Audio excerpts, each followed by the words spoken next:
Howdy, and welcome to the Mr. Maple Show. Today we're bringing you Robbie's top 5 Japanese maples. Now, Robbie, how long have you been growing Japanese maples? Since spring of last year, so not very long. Well, you've been to a lot of these open houses. Yeah. How many Japanese maples do you have now? A little over 100.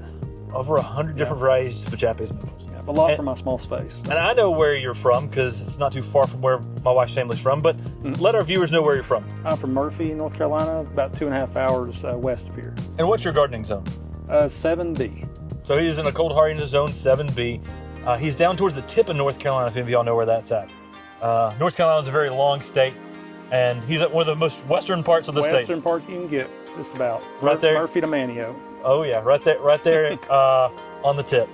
Now, Japanese maples come in all different varieties, and one of our favorite things is to talk to people about is their top 5 Japanese maples. With 100 different varieties of Japanese maples, you've seen a few different varieties, especially coming around to our open house where we've got thousands in each and every greenhouse. Robbie, what's your number 5? Number 5 for me is Miss Piggy. I keep going back to it even after all the leaves have fallen off, just see that weird fasciated growth, like the twisting and curling. It's just so cool because I don't have any other tree like it. I love that twisting fasciation on that selection. It's a selection by Dick Vandermatt in Holland. He was a friend of ours who recently passed away, and a legend when it comes to maples. He had one of the top collections of maples in the world. We have a very large collection. He has a very large collection. Cor van Gelderen has a large collection, and Masayu Shiano, who passed, had a really large collection, and Guy Melot in France. Wow. I mean, those are some of the largest collections of maples in the world, and we're all good buddies. And cool. Dick introduced that one just because the way has those little pigtails where it twists and curls on each and every branch, and it almost looks cactus-like. Yeah, it gives a very unique feel and breaks what you think of the definition of a maple, because the maple says that they have opposite buds. Now, the buds turn and they alternate as they go up, but they've got buds on opposite sides of the branches. And with that one, you can get buds that start to almost alternate rather than are opposite. And then you start to have buds, instead of 2, you start to get where basically it's like 3, and it's spiraling. And that gives some really unusual growth to Miss Piggy. Yes. Green during the spring, red during the fall. Small stature, 6 to 8 foot in 10 years. I love Miss Piggy. That's one that I don't hear enough for the top 5s. Oh yeah, I love it. And I love it, especially my favorite time is winter, like you said, to go out there, look at those weird fasciations as they develop, and just start to see how that tree can look very funky. Looks wild. So what do you have your number 4? Number 4, I got Geisha going wild. I like the pink variegation, the leaf shape and size is kind of small. And I like that, mine has like a vase shape. So it's just really cool. It's one of the first ones I got from y'all. Yeah. I'm hoping to get more pink next year, so it'll be more established. But yeah, I love it. It's great. It's a little flashy. It's a selection by Talon Buchholz. We recently purchased Buchholz Nursery, and that's probably one of his claims to fame. It's one of his most popular trees around the world. It's a sport that was found on the cultivar Geisha. Shiraz is also a sport found on Geisha, but it is beautiful. You get those pinks on cherry reds in the spring, and then greens start to come into it and creams start to come into the leaf midsummer. And that is perhaps my favorite time of the year, is during that summer time frame when you have a multitude of colors across it. It's more heat tolerant than Geisha. It's more upright than Geisha was. And it's overall, I think, a better plant for the landscape. But it's one of my wife's favorite trees too. Oh, cool. Like when we shot our cultivar highlight on Geisha Gone Wild, my wife said, I want to intro that one, because she loves the pink, just how it's unreal out there in the landscape. Yeah. And there aren't many trees that can give you that much pink as an upright tree. And that one definitely does. Cool. Number 3, I got the OG Mikawa Yatsubusa. Just mainly because it's just that, that Dr. Seuss feel, that tense habit, and all the other Mikawas that have came from it. Like, I couldn't narrow it down to just one, so I had to go with the master. So the mother plant that started it all. J.D. Vertrees is actually credited with introducing Mikawa Yatsubusa, but it wasn't a tree that he introduced. It was actually a selection from Japan, and then he was the first person in the United States with it. And it is one of the coolest trees with its tightly dense habit. Perfect for bonsai, perfect for containers. It's one of our favorite trees here at Mr. Maple, too. I think Mikawa Yatsubusa has become more popular in America because of all our videos about it and how much we love it.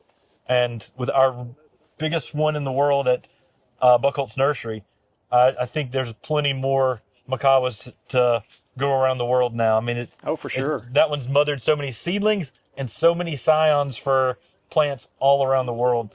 I just love that it stays small. It's got that Muppet-like feel like you're talking about. Yeah. The Dr. Seuss-like feel where it's just tightly laying, looks like a little creature out there, and it's durable. It's easy to grow. It takes the sun, the heat, keeps on going. So yeah. Well, number 2, I've got Ryusen. Oh. I've got a couple of them. I love that it's so versatile. You can shape it any way you want. I've got a one that's kind of low spreading. I'm trying to get to like umbrella out, and I've got one that's more tall, kind of weeping. So I just love that you can just manipulate it so much, and it's strong. It just takes the heat and the sun where I've got it. Does good. It's probably one of the more creative trees you can play with because you know what it's going to do. It's going to cascade straight down. Yeah. And so you can play with it and shape it.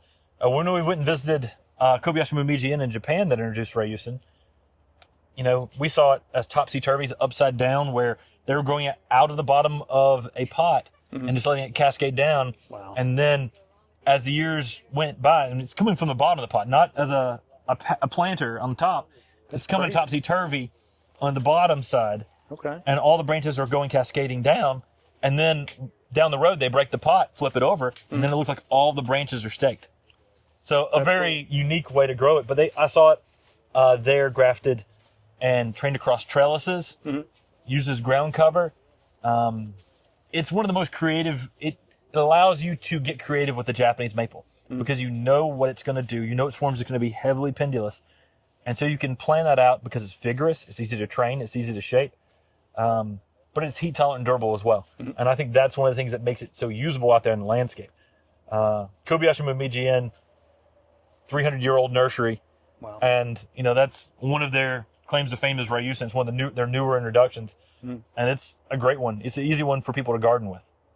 I love it. Number 1 is Hot Blonde. I love the yellow. Yellow, great, because I have so many reds and greens, I had to have a different color. It's vigorous. It's the new growth, that pink salmon when it comes out, man. It's been the showstopper in all my trees this year. Yeah. So it's doing great. I moved it from a pot and put it in the ground. It just took right off. It's grown probably 3 feet the first year. Oh, that's amazing. So it's doing good. That's one that literally Matt and I were collecting seed on Acer oliveranum. And the guy at the Arboretum had told us, he said, none of the seed ever come up. I collect them all the time.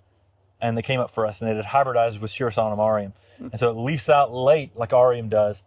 And you get some of that orange border sometimes, but then sometimes on that new growth, you can get that sort of pinkish color, which is just amazing. I agree. And the yellow, that it can handle the sun, is just unreal. There's not many yellows that can handle the sun, especially as they're established. And the fall color is pretty good on it, too. I know I'd sent it to Talon early on Talon Buchholz, and he kept sending me photos of it back, so I knew it was cool because I'd sent him tons of trees throughout the years. And I'd never said this is my introduction. I said, just send him some cool varieties for him to grow.